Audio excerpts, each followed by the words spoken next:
Назарбаев зияткерлік мектебінде оқимын. Бүгін менің атам туралы бірнеше мәліметтерді айтамын. Менің атамның аты Дроздовский Владимир Иннокентьевич. Ол 26 саперлік бригаданың командирі, капитан әрі рота командирі болған. 1939 жылы менің атам Иркуттың педагог институтын бітірді.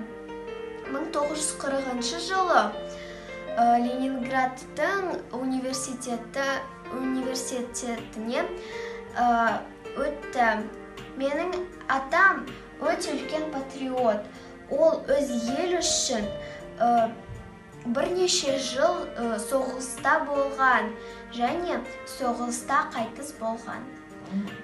Сау болыңыз.